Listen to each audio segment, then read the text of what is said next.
Hi, Traumedians. We're so excited for you to listen to this guest interview, but wanted to give you a warning that this conversation contains mention of suicidal attempts and ideation, as well as disordered eating. We will have related resources for these topics in our episode description. You want to talk about it? I'd rather laugh about it. Let's get a little dark about it on the Traumedy Show. Welcome to the Traumedy Show. I'm your co-host, Rachel Wilford. And I'm your other co-host, Megan Wilford. And today we have a very special guest joining us. Please welcome Hannah Johnson, aka the Libido Fairy, to the Traumedy Show today. Yay! Woo woo. Hannah in the house. Hannah, aka the Libido Fairy, is a sex expert who helps women own their sexual power, increase their libido and pleasure, and explore intersection of trauma and sexuality. She also specializes in healing modalities like somatic therapy, trauma therapy, hypnosis, breathwork, and so much more to help women unlock their potential for pleasure and power in their sex lives and relationships. I don't know why that was so hard for me to say. It was a lot of alliteration, a lot of words that sound very similar. I'm not an expert in plowing, but could be. If anybody was, it would be you because you're an expert in basically every other area. It was too much, too powerful of an intro. Really, that is a lot of amazing things. You can find Hannah on Instagram at the Libido Fairy.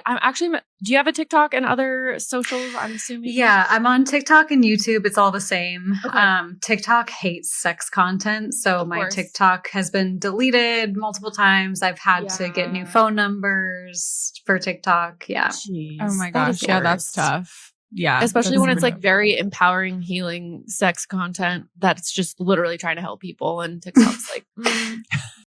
They're like, we can show young girls with see-through shirts, but if you want to talk about labias, no. No, that's a no. No. Yeah, I am so happy to have you on, Hannah. I have been following you for a long time, like years. I can't even, it's just one of those moments when we're thinking about like dream guests. And when I had people like our listeners ask to have a sex therapist, I was like, well, you were the first one that came to mind. It's like, I shot my shot. We are a small but mighty podcast. We have a good group of loyal listeners. We're mostly like Gen Z millennial women, and we've talked a lot about different relationships, trauma, all the things. And yeah, this topic has obviously come up a lot on our podcast. Rachel and I talk about relationships. We talk about sex. And I think this whole conversation is really going to resonate with a lot of our listeners. I even looked at your profile and I see a lot of our followers and my mutuals are following you as well. So I'm excited to kind of like reveal that you are joining us today. So thank you again for being here. We're so happy to have you. Oh, that's so sweet. Did you know me before I was the Libido Fairy? Were you following back when it was my other page, or did you just start at the? Okay, yeah, wow, yeah. That's amazing. You've seen probably many things. It's evolution, yeah.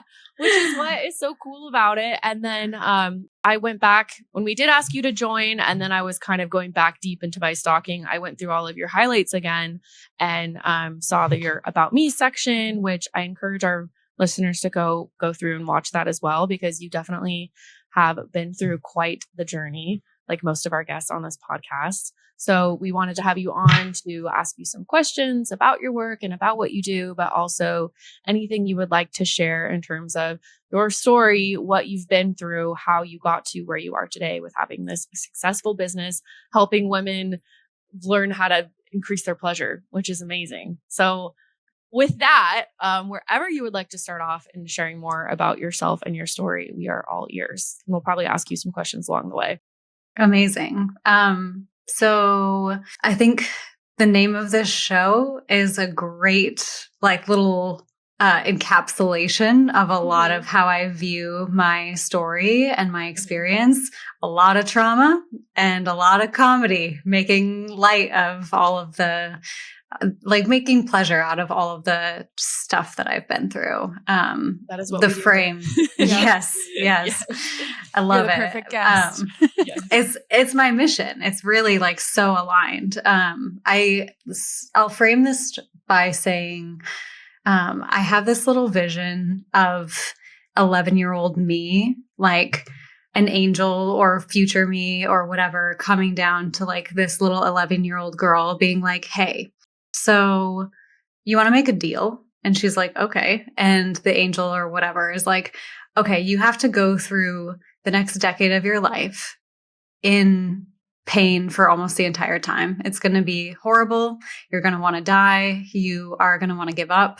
There's going to be so many moments where you question what is even happening here and don't want to go on. But if you make it through, you get to have the most beautiful, extraordinary life, and you're going to help so many people, and it's going to be amazing. And I picture like little 11-year-old me being like, fuck yeah, let's do it. Because that time period of my life from 12 years old to 22 was just like an unbelievably challenging time in my life. And I think in and of itself, that time period for every human being is so challenging. Puberty, hormones, it's so confusing. You're trying to figure out the world and relationships and where you fit in the world and who you are. And then you have to like make a decision about what you're going to do for the rest of your life when you're a child. It's crazy. There's so much. And then for me personally, on top of that, when I was 12 years old, my dad was diagnosed with bipolar disorder, and I'm the oldest child, ended up being his caretaker. And like picture like 13-year-old driving her dad to doctor's appointments, being like terrified behind the wheel. Your mom left with the other kids, right? She did. Right. Yeah. And she gave me a choice, which is, I don't think appropriate at all, but I don't hold it against her. Like nobody knows what to do in that situation. She asked me, she was like, do you want to come with us or do you want to stay with your dad? And I could not imagine leaving him alone in the state that he was in. Cause he had just gotten out of the mental hospital where they had put him in 4-point restraints, and he was like sedated and all of this stuff. So yeah, was it like I'm not going to leave him alone. Or I'm not sure. There's different, like we had someone I think with bipolar disorder too on the podcast. I'm trying to remember, but I know that there's different like levels of severity with it, where it can be very manageable or it could be like severe episodes of mania. That was his first severe episode of mania in his life. I think he had been through periods of depression and periods of being like hypomanic, like a little bit manic, but not all the way full-blown mania. And that was his first time like just completely losing touch with reality. And since then, he's had a couple other pretty bad episodes, but it stays for the most part mostly in the middle, and then like middle to low because of his medication. Got it. Yeah, but that's an unbelievable amount of responsibility to put on you as a 12, 13-year-old girl, and your mom and your other siblings just left. And you're like, okay, I am the primary caretaker now of my father who has bipolar. And you probably didn't even fully know what that meant either at the time. For sure not. For sure that's not. Insane. Yeah. And the same time, I started my first romantic relationship, and with a guy that was a few years older than me, and had my first sexual experience, which was really coerced and like definitely did not feel consensual even in the moment. And our relationship was 3 years long and as like abusive in all of the ways that you can think of. That he like pushed me out of his car when it was driving, and like held my neck up against the wall. That's terrifying. And like very controlling and emotionally abusive too. And he cheated on me. And so it was just like my high school years were so confusing because I also simultaneously was like putting up this front of like, I'm a top of my class, valedictorian, like varsity starter on every sport, like outwardly very successful by all of these like societal metrics, but then like home life totally fucked behind the scenes. Very confusing. And so that I definitely have control over being valedictorian and being in sports because I'm out of control in these other areas, kind of. And that completely came to a head my sophomore year in college when you talk about control. So all of the like repressed emotions, all the trauma that I did not know how to deal with just hit me all at once. My sophomore year of college, I got really, really severely depressed, very anxious, started having a very bad eating disorder where I was running like 8 miles a day, eating like 500 calories a day, got down to like 90 pounds ish, and was just in like such a bad state that my college friends actually held an intervention for me at one point to like try to help me with my eating disorder. And I like blew up on them. I was so angry, so defensive. Like, how dare you accuse me of an eating disorder? Like, obviously I have an eating disorder. Like, I'm Googling symptoms of an eating disorder and being like, okay, I've only got 9 out of 10. So I don't have an eating disorder. So I'm okay. Yeah. It was bad. And then that winter of my sophomore year, my grandmother passed away, and she was like one of the closest people to me at that time. And I tried to take my own life very shortly after that. In the wake of that, it was a really crazy experience because the way that I wanted to do it was like driving, and it was winter in Michigan, and like all the roads are icy. And so I like thought about it a lot. And one night I was like, okay, there's a semi right there. I can like just take care of it and be done. And I pushed the gas to try to like get up onto the semi and spun the wheel. And it's like slow motion, this image I have of the front of my car, like just missing the back of the semi by like inches, spinning around, and then just like going softly into the snowbank on the side of the road. Nothing happened. And I'm like sitting there behind the wheel, like shaking with adrenaline, being like, okay, well, I don't think that I have the balls to do that again. So now I need to figure out how to exist bearably. So that's when I started going to therapy. Wow. Yay. That's really heavy. And thank you for sharing all of that with us and being so vulnerable. And I'm glad you did start going to therapy from there. Me too. My first therapist absolutely saved my life. Like, I am so grateful for her. Shout out Mary Beth Atwell. I love you. She was amazing and really helped me. Like, one of the things that really clicked for me when I started working with her was she showed me this video of a brain scan, because at the time I had a lot of really anxious, really negative thoughts, in particular about food in my body. And it would just spiral in this loop over and over. And she showed me this video of a brain scan, and she's like, this is a neural pathway. This is what happens when you're having a thought. This is your brain firing. And watch this video. You see this other like firing over here, this neural pathway. This is a video of this person deciding that they're going to have a new pattern of thought intentionally. And you can see on the video, the old neural pathway going away, fading away, and the new neural pathway connecting and forming much stronger. And she's like, you have control. Wow. And I was like, fuck, shit. No.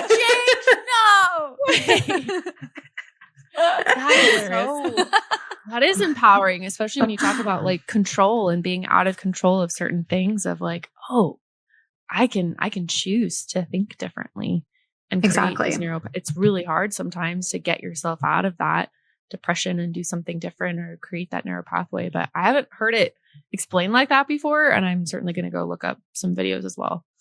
There totally are videos of that on YouTube. Yeah. It's amazing. It's amazing. That it completely changed my perspective and gave me power back. I felt very powerless up to that point, especially to my mind. And it just really helped me gain enough of a like foothold that I could start to pull myself out and feel like I had the ability to change, which is the first step of change. Like, you have to believe that you are capable of it, that it's possible.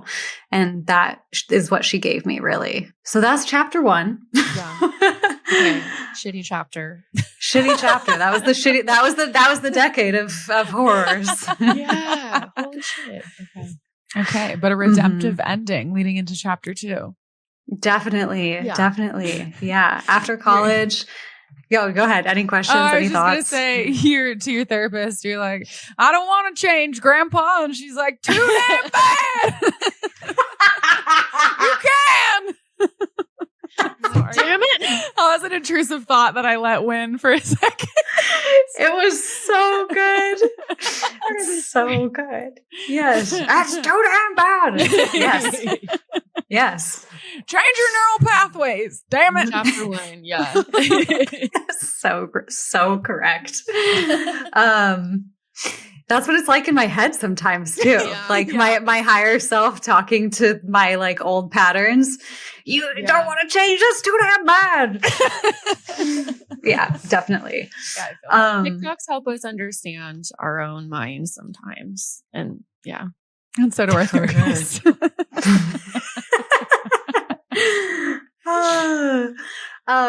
Okay, so shall I go back in? What else? What should we go to next? Chapter 2. Chapter 2. Chapter 2 is really like my 20s, like finding myself. I think like after I graduated from college and then went to work at a software company in California and moved completely across the country. Didn't know anyone. Lived in a garage. Why did you move? To get away from all of that. And also I think I really felt like I never quite fit in with the small town that I grew up in, like very rural, very small town. I was like, if I stay here, I will suffocate. Like I just cannot. And most of the people that I grew up with stay. And so I was like, I need to get away from my dad, away from my family. Like I was very resentful and angry at that point with both of my parents. And I'm like, deuces, like I need to get the fuck out of here, go live my own life. So I left and lived in California for a few years and became a California hippie. So I worked originally in Redlands, California. Do you know where that is? It's in like the Inland Empire by San Bernardino. Yes. I'm looking at Rachel. Rachel's the actual California native. I'm like the fake one. So if you drive directly east on the 10 from LA, you'll hit it. Okay. Nice. Yes. Yeah. I'm picturing like I moved to California, like I'm picturing like Santa Monica or in the Inland Empire. Yes. I moved to a software company town. Yeah. Still kind of small town vibes, but different. Did you major in like software? Geographic information science. That was my next guess. Geographic information. We are experts on geographic information science here on the Show. Mm-hmm. Boy, do we know how to informative geographically and scientifically here. Yeah, yes. That's what boy do we. Are about. Mm-hmm. Yeah, we can't shut up about maps. It's super exciting, you know. Map making. That's what it really map making. Maps and data analysis and like social demographics mixed with laying over physical boundaries. Honestly, thank God for you because you helped me get places. So someone's got to do it. So the software company I was working for, like picture, basically it's like Google Maps' #1 competitor. Okay. Oh. Yeah. Are you not allowed to say? I can say. It's called Esri. ESRI is the name of the company. I actually, so this is a side quest. This place was racist and patriarchal and misogynist. Like when I left, I reported my manager on the exit interview for racism against people on my team and sexism against me. And then I got a check in the mail 4 years later, back pay, because they had been not paying women the same amount as men. And they were in a lawsuit. And so I got a check in the mail for like 20 grand that I hadn't been paid for the years that I worked there. That's crazy. Yeah. Oh, wow. Props to whoever ran that lawsuit and actually love them through and paid you. Like you didn't. Whoa. Yeah. Oh, damn. Okay. Don't use them unless they're like better now, but no, there's no way. There's not a chance. that it's better. Honestly, any app these days, there's always someone in charge of it, some CEO who's like fucked up. It's hard to be a good person in the world. I was about to say, so weird Google Maps stands, and I'm like, I'm sure that there's some lawsuit with Google somewhere, but there's not good people. There's some not good people at Google too. So can't trust anyone these days. How can a woman find her way around and be a good person? It's complicated. We need our maps sans the racism and the sexism, please. Please. Okay, you went to work for the tech company in the Inland Empire. Yes. You were there for how long? I was there for 3 years, but after the first year, I knew that I wasn't going to stay. And so I started doing things in the company that would be supportive to my exit. So I asked to be transferred into a smaller company that would teach like branding, marketing, user experience design, app design, like all these things that I knew were going to be beneficial if I left. And then I started in all of my free time, like before and after work, I was learning how to do graphic design and like taking courses and classes on like how to run a freelance business and do art and stuff. Yeah. Okay. Yeah. And super into therapy, I was meditating a lot, doing a lot of yoga. I was very into spirituality at that time. I think Southern California just does that to you if you live there. I started yoga when I moved to LA. Yes. Yes. You just can't avoid it. But I really also just started following, as soon as I left that job, I was like, I am just going to follow my intuition now forever. And that was really the start of me like starting to get certifications that would set me up for coaching as well. So I was like doing freelance graphic design when I left, but also then starting to learn these different therapy modalities, learning how to do neurolinguistic programming, tapping, EFT, like some somatic therapy, but it was mostly like mindset work. And then I started taking clients for free of like people that I went to the gym with and like helping them with their personal development. And it was so cute and so fun. Like I have some of my notes from back then and I was like, oh, look at me, like trying to like really help this person with having like very limited skills at that time. But I did it for free. So it was great. That's awesome. You got to start somewhere. Yeah. Mm-hmm. Were you trying to like, did you think you were on a journey to become like a therapist? Like, and get like, for sure. Mm-hmm. For sure. Yeah. I knew that I wanted to find a way to blend. At that point, I was like trying to figure out how I could like blend art and therapy because I really liked helping people because of how much I had gone through and how much I had overcome. And I'm like, I want to give back to people and support them that were going through similar things to me.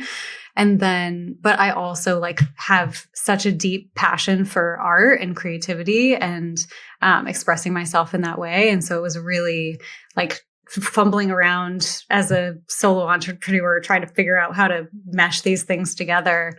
And I kind of fumbled quite a bit for that.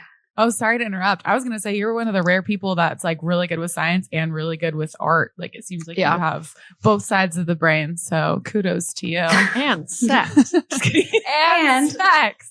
That's chapter 3. We're about to get to that. Yeah. What a well-rounded gal you are. You're a map maker an artist and a some would say a Renaissance woman is what they might call me. Yeah, literally. Mm-hmm. Eventually, while I was fumbling my way around, ended up meeting someone who lived here in Austin, Texas. I was like super into following my intuition at that point in time. And I was like, I think I'm going to go volunteer at one of my friend's companies for a day in Austin, Texas. And I met this man and like immediately fell in love. And then we dated long distance for a while. And then I moved to Austin. And that's the relationship that I talk the most about on social media because I was very in love. And one of the biggest challenges in our relationship was sex. But that was a pattern that had occurred for me a lot in my past relationships. Like I would either use sex for validation to get a man to like me and then become bored with it, not want it anymore and leave the relationship. And this was the first relationship where I was like, I really, really love this human and I don't want to have sex with them. And it just was really, really, really tough on our relationship. So we were together for a few years, and eventually that relationship got to a place where we decided we were going to try to open the relationship so that he could get his needs met. And then maybe it would also spark something for me, and it would like ignite my desire. And it just got so messy and so horrible, on all sides. Like, I made so many mistakes. I also felt very insecure, and it just spiraled into destruction. Really. It was like a death spiral as soon as we decided to open the relationship. But that really, for me, opened the door to, I need to figure this out. Like, sex is something that is important in relationships. I know nothing in this area. I'm very disconnected from my body still. Like, I don't know what I like. I started exploring kink at the time, and I was like, this is crazy and amazing. Like, what is this? And it just sent me down this amazing rabbit hole for a few years, which is the trajectory that I've gotten onto now, which is while I was going through that discovery process, which is probably where you, Megan, ended up finding me, was at some point in that discovery process where I was sharing a lot about sex, sharing a lot about my sex life. And ended up getting to a place where I'm like, okay, this is what I want to channel all of my energy into, is helping people with this, because figuring this out for me gave me so much confidence. It made me feel so much love for myself when I invested time into my sexuality. I felt like I know myself better. Like, I'm comfortable in my skin. I feel like I don't have anything to prove to people. Like, I know how to speak up for myself and what I want in so many areas that are not sex, and set boundaries appropriately. And it was just so massively life-changing. And yeah, I'm like, okay, this is what I want to dedicate my life to, is helping people with this. So that was the circuitous route that brought me here. I love it. And it is it's something that a lot of women in particular struggle with. And I love that you specialize specifically, I mean, in sex therapy and therapy in general, but like women who struggle with, I love this person and I want to be in this relationship, but why is my libido low? Or why do I not feel comfortable in my body? I think I've had moments in my life where I've definitely related to that. I know so many friends who are in the same situation. So I'm glad that you exist and that you chose to work in this area. Backing up a little bit, I did want to ask, like, in your relationship, you said that was like 4 years and it ended up kind of imploding when you decided to open it. How were you, if you don't mind asking, like, with your like eating disorder, like, did you feel like that was still something that came up? And did you feel like that affected also your sex life, or like your comfortability, like in your body and just kind of your general body image? That's actually such a good question. I spent a lot of time healing that in therapy, and what the final piece that really helped me with that was somatic therapy, when I finally started actually connecting to my emotions and my body. But in that relationship in particular, I actually gained a lot of weight. Like, I was heavier than I think I had maybe ever been while in that relationship. Like, and happy relationship weight? I think honestly, protection weight a little bit. Yeah, because there were just other things in our relationship beyond just the issues that we had with sex, that looking back, like, I can see that there were some like guards that I had and ways that I was protecting myself. And I actually think weight gain was a way that I was protecting myself. But in the sense that, like, as I gained weight, I was more uncomfortable in my body. And it was another reason why I didn't want to have sex. It was actually like, it was still body image stuff, but in a slightly different direction than what I had experienced before. Whereas like before, I was very, very insecure, but I was very thin and like starving myself. It was like I was much heavier, working out, probably healthier, but really, really disliked the way I looked in that body shape still. Yeah. So I wasn't restricting food, but was not loving how I looked. Still body dysmorphia for sure. Yeah. That makes a lot of sense. I feel like it's something I've definitely experienced. My weight has fluctuated a lot over the years, and I've found that when I feel a lot better about myself, and when I've lost weight is when I'm like my sexual desire increases. But that's also like it's like a catch-22 because you don't want to just be like, okay, well, you should lose weight to increase your libido and feel better, because that shouldn't be what I don't even know. It's not even a question or a thought. Like it's just an interesting like tie. If someone doesn't feel comfortable in their body or they don't 100%. feel sexy, I guess that is a question. Like what advice would you give in that instance? Like, yeah, that's actually totally. It's something that a lot of the women that I work with experience is disconnection from their body and or like maybe both, simultaneously experiencing like dislike of their physical appearance and really discomfort in how they look or how they feel. There's a couple things that really helped me in that. And one is actually self-touch. So especially when I was recovering from my eating disorder, actually having a sense of what my body feels like to the touch really changed how I perceive my body, because especially if you don't view yourself accurately, like you see something in the mirror that's not really there, having your hands on your body to say like, oh, that's actually where my stomach is. Like, that's actually like the shape of my legs. Like, this is actually how big my arms are in reality, not just in this distorted image that I see in the mirror. Like squeezing your arms, putting your hand on your chest, hand on your face, like that can really help to start to rekindle that relationship with your body and have it be a slightly more appreciative. I would also say something I love with self-touch in particular is like, the places on your body that feel the best to touch are the places that have the most fat on your body. Like boobies feel so fun to touch, like thighs, butt, belly. Like if you can like disassociate from all of the negative connotations that we have around squishy flesh and just like actually tactilely feel those places on your body and like grab them and squeeze them and put your hands on them, you're like, wow, this feels so much nicer than like my bony collarbone. Like my squishy boob is like so yeah, exactly. Exactly. So that I think is a frame that helps a lot. I would also say on a deeper level, doing inner child work can help significantly with body image stuff. So I don't know how familiar your listeners are with what that means.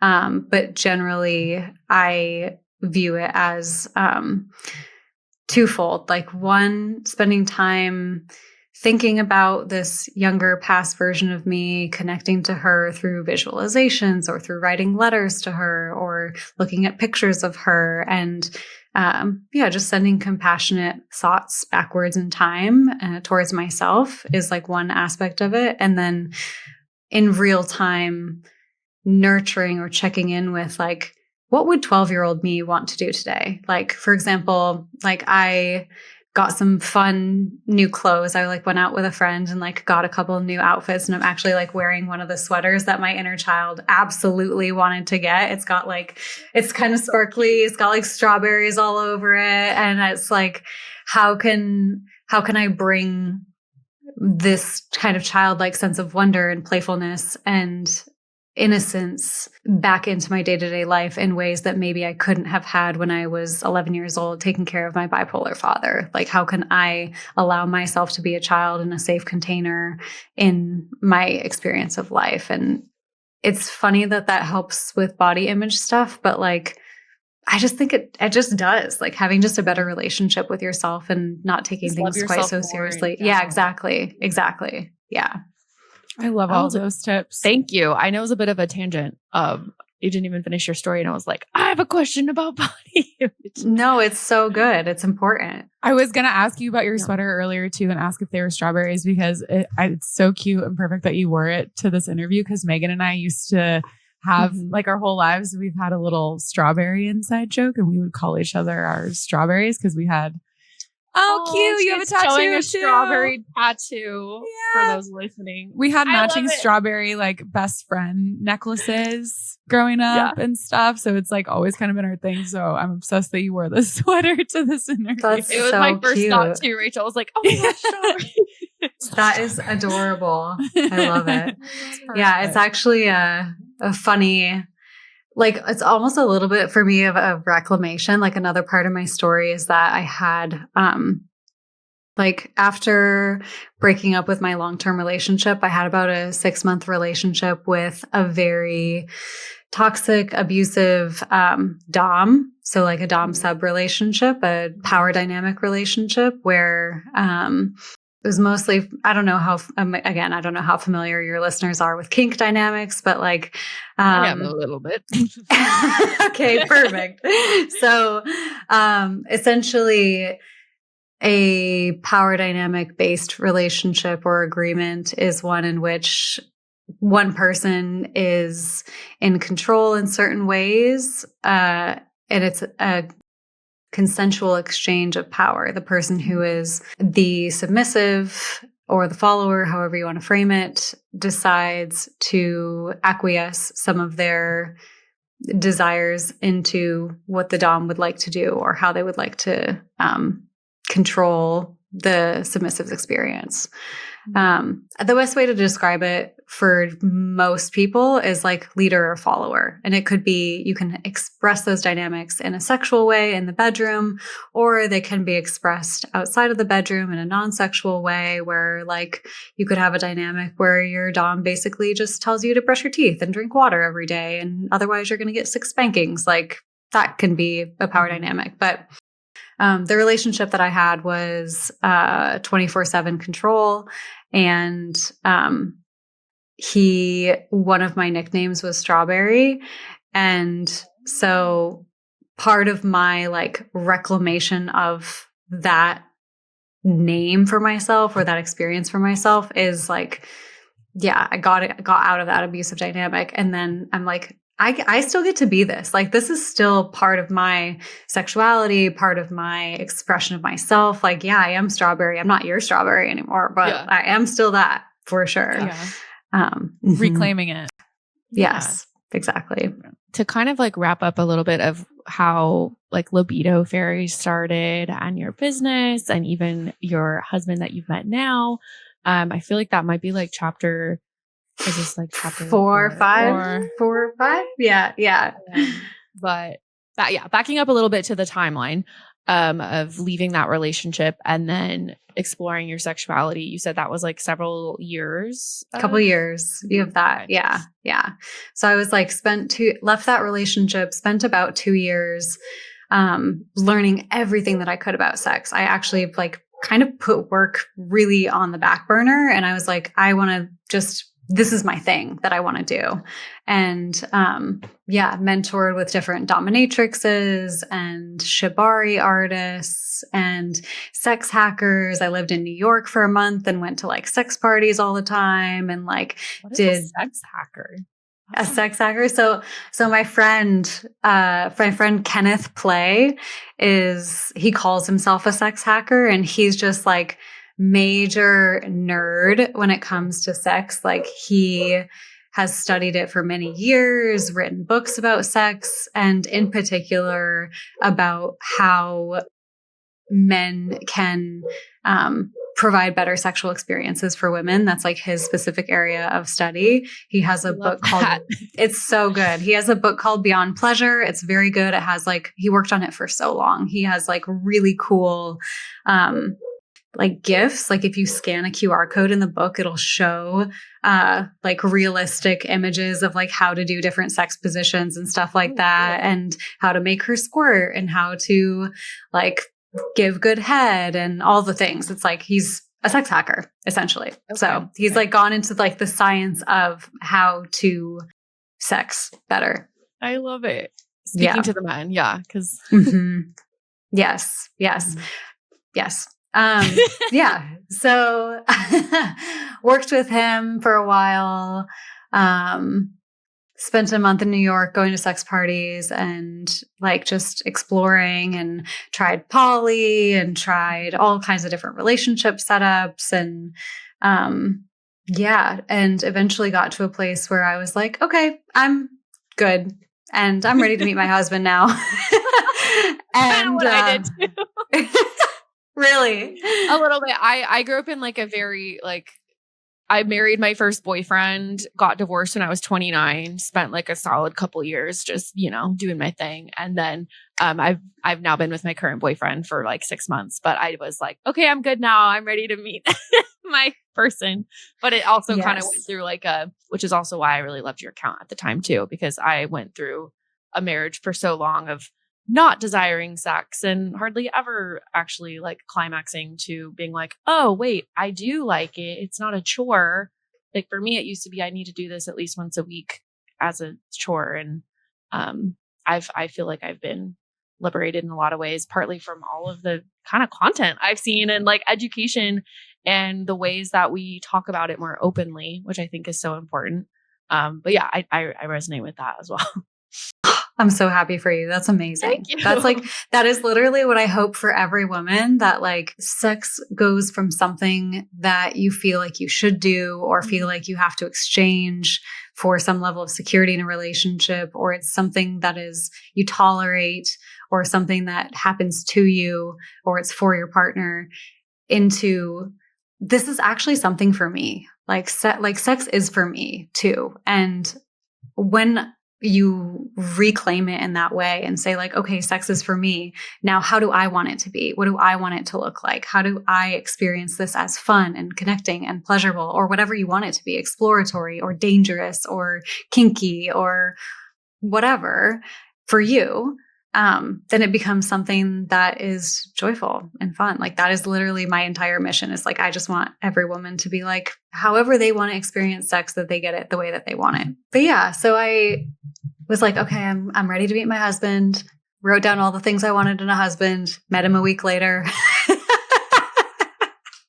Talk about the power of manifestation. Yeah. Wow. Yeah. I'm a very specific manifester. When I know exactly what I want, like it's done, it's over. Manifest. And, and almost exactly at the same time, I was like, I'm doubling down on this relationship. I'm doubling down on sex as my career. I started a brand new account, the Libido Fairy.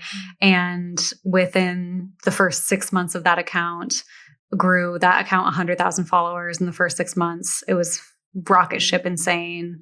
And then, just continue to grow the company. This past year, since the beginning of the year, we've grown from me and 3 employees to now there's me and 12 employees. And we've like the program, the Intimacy Accelerator that I run has now helped over 360 women in the last couple of years. And I've had like thousands and thousands of women at my workshops that I run. And the account now is like over 500,000 followers. And it's just been like amazing, just so fun and so cool. And apparently people need this. So it feels great. Yeah. Yeah. And it's a testament to you too. Like you are knowledgeable and people want to hear what you have to say, and you are helping people. So that's amazing. Thank you. Thank you. That's definitely my intention. For sharing.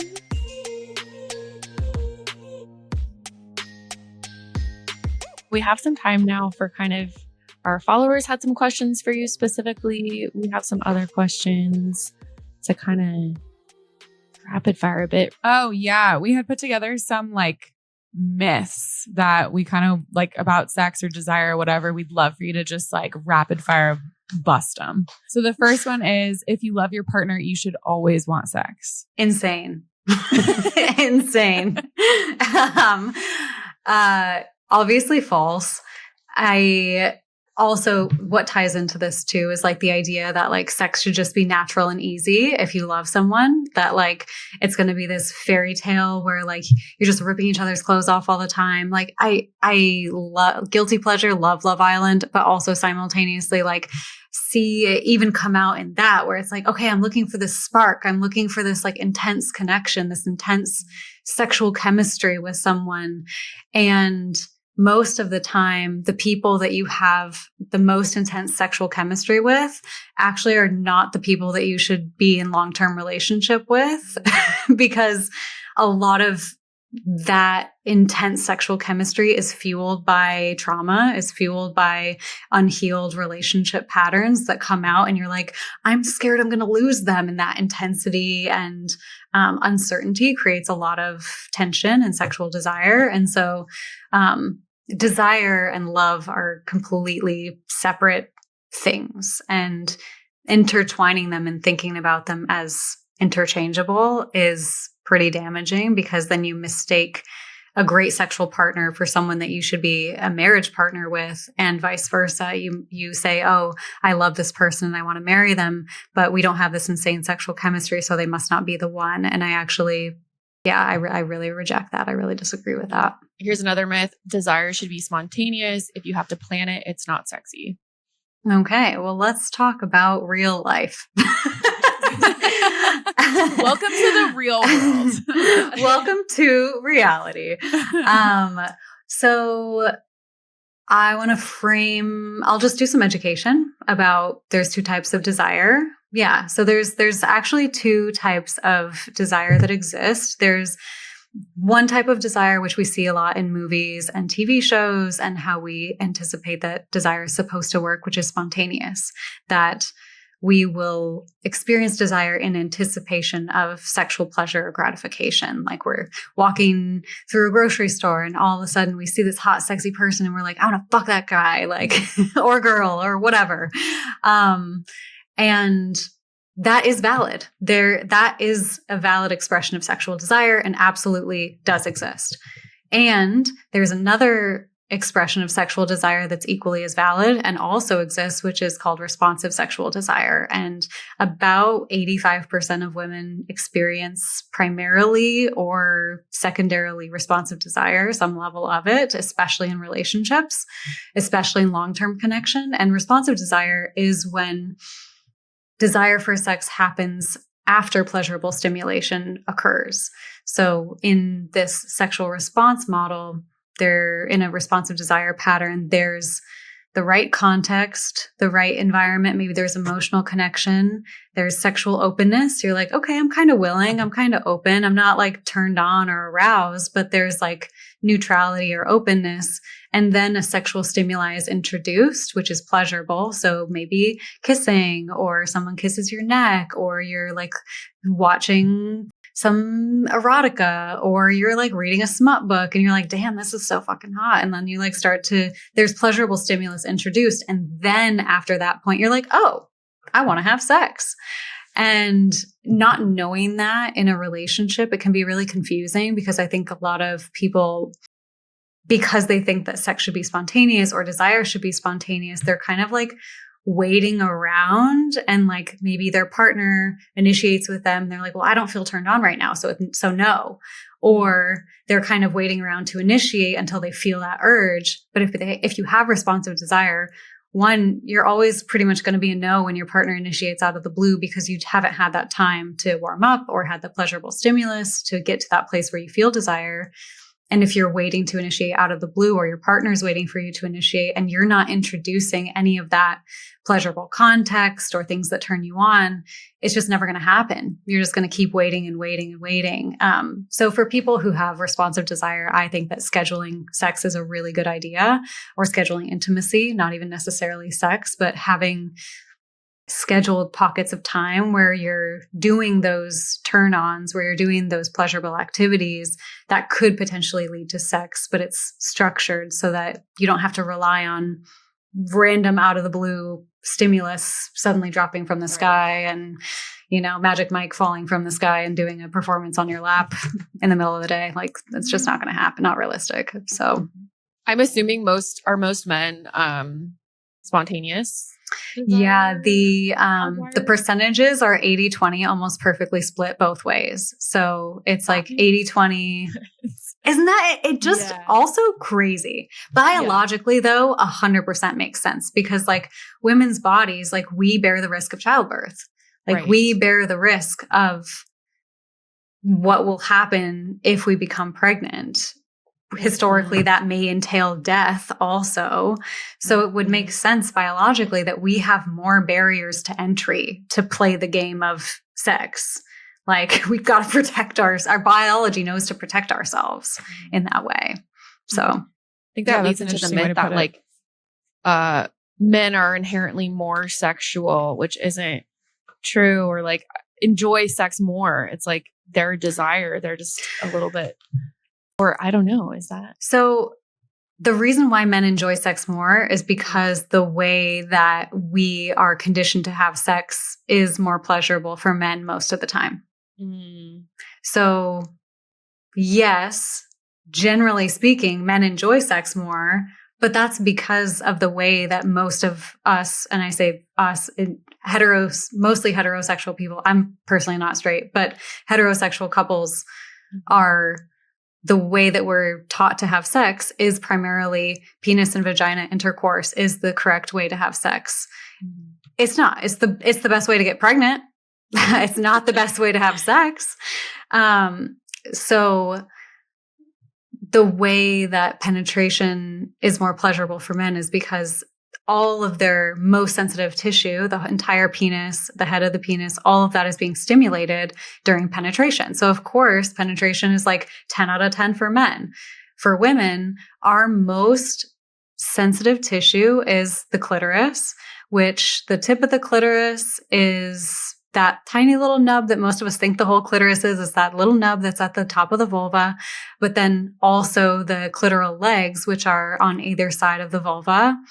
That 1 to 2 inches right at the vaginal opening, like if you stimulate that area, you're stimulating that part of the clitoris. Most of all of that tissue gets missed during penetration. And also, more biology, during penetration, the more, like, the deeper basically you go into the vagina, the less nerve endings there are because of childbirth. If you put a bunch of nerve endings in the cervix and in the vagina and in the vaginal canal, childbirth is already fucking painful enough. But if you add a bunch of nerve endings there, which are what create pleasure, then childbirth becomes unbearably painful. So if you want to have more pleasurable sex as a woman, it's going to usually come down to stimulating those 1 to 2 inches right around the vaginal opening and on the tip of the clitoris on the outside. So, yay, more education. Yeah. Empowering education. Hell yeah. How do you recommend those conversations with your partner if you feel like you're a woman of like, maybe your partner is a man and he's not paying attention enough to your desire, or it's too much penetration, not enough stimulation, so you're not reaching climax, like, and maybe also he's expecting spontaneous desire all the time, and like in general, like having those like safe conversations where you can, as a woman in like a very unhappy sex life, kind of increase your desire. I actually think the easiest way to do it is to involve education from a third party. So introducing a podcast. I've got a podcast that's got a bunch of educational material. I've got a bunch on my YouTube channel as well. Introducing books. So like Come As You Are, She Comes First, Come Together, like Desire, a lot of coming. You know, people are not that creative with their book titles. Honestly, it's like, okay, another book about coming. But no, I would say like first, just understanding that if you have a partner who you really love and you know that they love you, they likely want you to experience pleasure during sex. They don't want you to be doing things that are uncomfortable for you. They want you to have the best time ever. Like any good man that I have ever met in my life, one of their biggest fears is that the person that they're with sexually is uncomfortable during sex.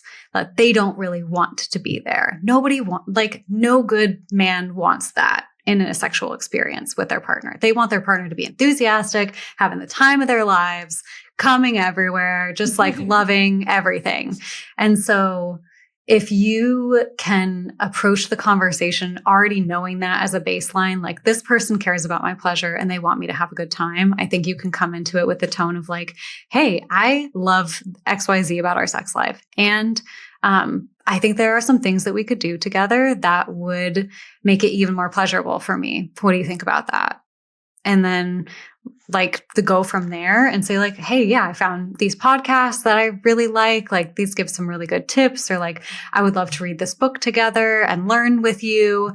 I think framing it as like, hey, we're on the same side of the table and it's us working together to make our sex life more pleasurable together, not like, hey, you do not know where the clit is. You are fucking this up. Like, I am not having a good time. Like, frame it as a fun adventure that you get to go on together. And I really like don't know many men that would be like, no, I definitely don't want to make you come more, like have a good time more with you. That's like a different issue that maybe you might need to relook at that relationship. Yeah, for sure. Definitely. I mean, I think, if your partner's not even caring about your pleasure or when you want it, then that's it. Totally. I see it actually in my comments sometimes. It's super sad. Like women being like, I've asked my partner 10 times for them to do this and they just like don't want to, or they won't follow through. And I'm like, oh no, that you might not be in the right relationship. Yeah. Send them our way. That's a deeper issue that they maybe just don't care about you enough, period. Yeah. We have a couple of questions that our listeners specifically submitted. So I want to make sure that we ask a couple of them. Maybe I'll start with, someone said, unfortunately, I have PTSD. 17 months ago, my 15-year marriage ended in severe betrayal. I've recently started seeing someone and I'm struggling with intimacy because of everything. And it's really starting to get me down. And I'm genuinely scared I won't ever be ready again. That's so hard. And I just feel for this person so much. And with PTSD or with like this fear that's in your body, one, you have to go really slow. Like your body's going to heal at the pace that it's going to heal, and shaming yourself or putting pressure on yourself or blaming yourself for not being ready to do certain things sexually is absolutely not going to be the route to get yourself to be ready. So I think one, kindness and compassion towards yourself is going to be really, really important. Next, I would just be very, very clear in communicating with your partner exactly where you're at, exactly what you're feeling, reminding them like, hey, this has nothing to do with you. Like, this is about my experience in my past. Asking for reassurance if you need that. Like, hey, is it okay if we go slower? Is it okay if we take our time? This is what I'm ready for. This is what I'm not ready for. And just overly communicating, I think, is a really great way to gauge if this person that you're seeing will be the right person for you, because the right person will wait. They'll be patient with you. They'll be loving and understanding and compassionate with you and like want to go on that journey with you together. And then I would say if you are experiencing like really severe PTSD, like you're actually having some kinds of flashbacks or like freeze responses where your body shuts down or you're like really getting like stuck there, I would recommend working with a somatic therapist to help you move through some of those blocks and experiences, because it's because the wounds happened in a relationship.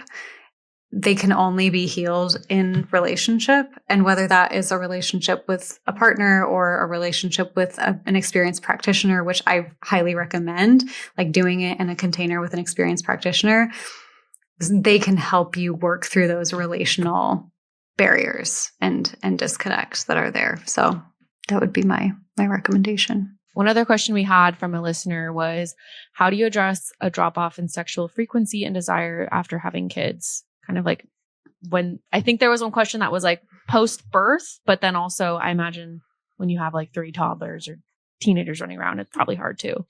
100%. Everything gets exponentially harder when you have kids. I personally do not have kids. So like, that's my disclaimer, is that I'm speaking secondhand knowledge and not direct lived experience. I've worked with a lot of people who do have kids, but I personally do not. the most important thing is like give yourself a lot of time before you have any penetrative sex after you give birth. Like the 6-week cleared thing is fucked and should be 6 months, in my opinion. Okay. Yes. I say because okay as if I'm not. Megan's taking notes. I know, but I didn't know that. Like that. Yeah. Yes. Like you'll go in for a 6-week checkup. You'll be cleared. Unless there's some severe complications, you'll basically be cleared at 6 weeks for exercise and sex. And it's just like, no, like everything is like all still so sensitive down there. Not to mention your relationship with your body is completely different. You're a different human after going through that portal of birth. Like just like the 4th trimester is one of the most challenging trimesters that you go through in the birth process. And so giving yourself that time to just rest without any pressure to try to get your body back or try to have sex or do anything is so important. Like you should just be resting during the several months following birth. And then to maintain intimacy, you can do so many things that are not sex to stay connected to your partner.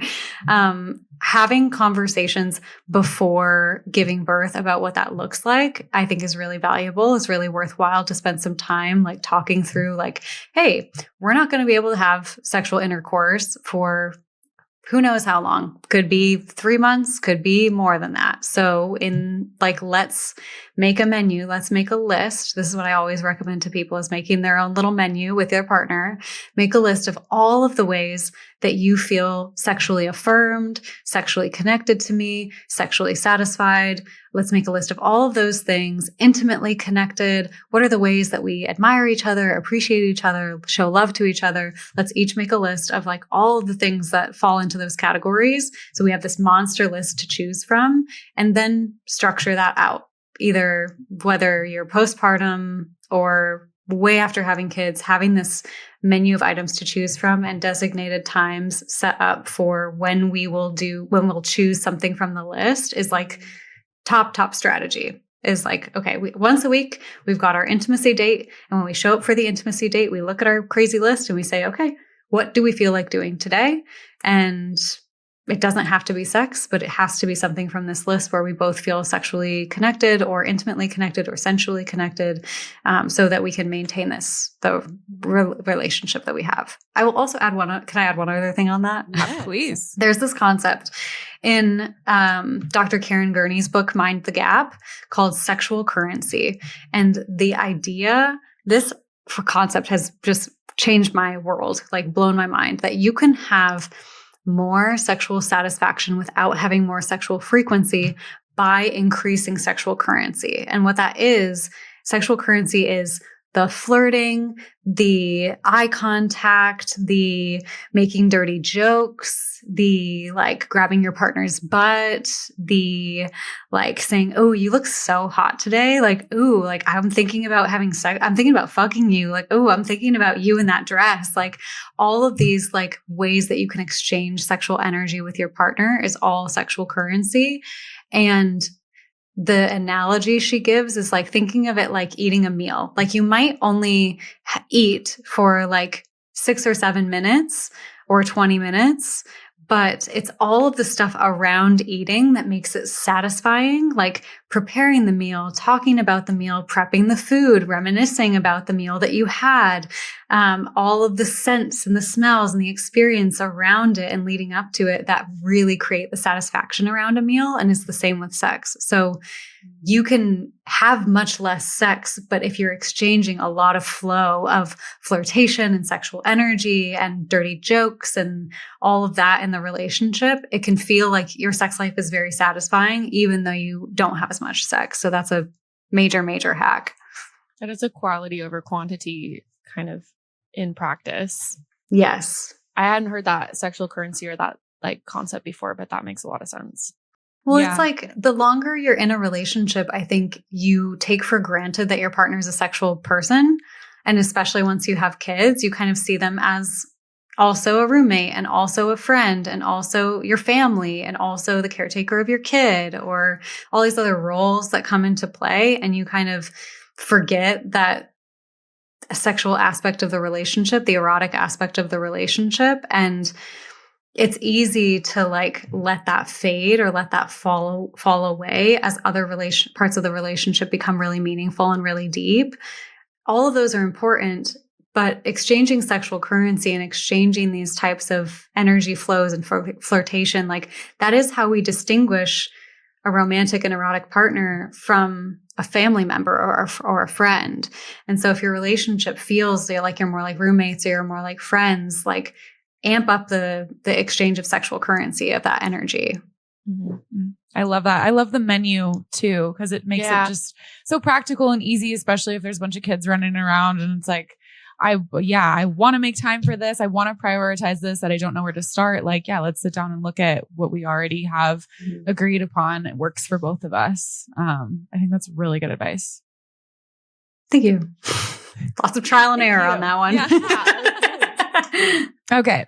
Where can people start if they're curious but nervous to explore their sexuality a bit more? If people are curious or and also nervous to explore their sexuality, I think with yourself is the safest container. I think if you're curious about exploring your sexuality and exploring your body, lock the door and put on some nice, relaxing music and just play with your body. Like push buttons, be like, what does this do? What does this do? Like from a sense of curiosity and wonder, get a mirror out, look at your anatomy, look at what happens when you touch certain places on your vulva or touch your clitoris in a certain way, like watch how your body responds. Like, I think that there's so much to be learned just from, just playing with yourself. And like, I really mean it, like play, like have fun, like this, you can do whatever you want with this thing. This is yours. And so,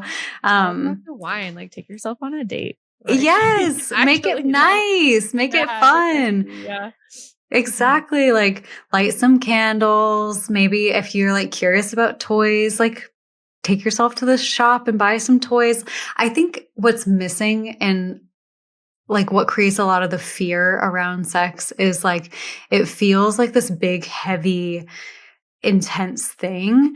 But like, look at the language that we use with it. Like sex toys, play with yourself. Like it's a perfect place to practice curiosity and innocence and like bringing like a lighthearted attitude into it and being like, oh, this could go completely sideways and nothing could happen and or it could be amazing and who knows, and like just bringing that kind of sense of like you're not going to get it wrong into it, I think can reduce some of the fear around it. Like you can't get it wrong. It's just for fun.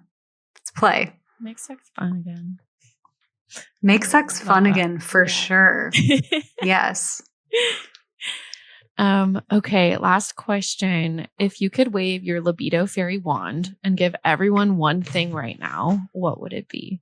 An understanding of their own body, just total and complete knowledge of yourself and how pleasure works in your body and how your body responds to certain things. And just that relationship, that connection. I love that. Yeah. So that's the jumping off point for everything else. Yeah. I was going to say that's a good lead in again. If you could just share a little bit more again about your business and how someone could get connected. If any of our listeners are like, this person's awesome, I want to learn more, and maybe take the course, work with one of your counselors, like how would they get in touch and what would that look like? Yeah. So the setup of my company, we have really just like one core offer that we have. It's a 90-day program. We actually did just add a level 2, but that's for our graduates.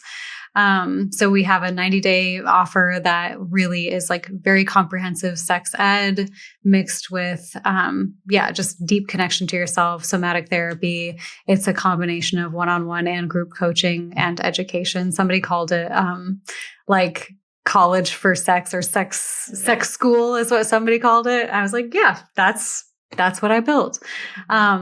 It's specifically for women who are in relationships with low libido. But if you are not that person, then I have a ton of free resources that you can find through my Instagram and my YouTube. Everything is at the Libido Fairy, libidofairy.com. Like, just do some Googling and you will find what you're looking for, I'm sure.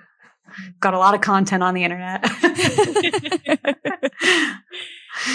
Hannah, thank you so much. I feel like, I've got like a million other like thoughts and questions, and I just really appreciate your time and look forward to continuing to see your content online and following along. And I just appreciate that you took the time to talk with us. It was super fun. It was such an honor. Thank you so much. Oh, thank you guys. This was super fun. I love your energy and what you're doing here with the show. So thank you for having me.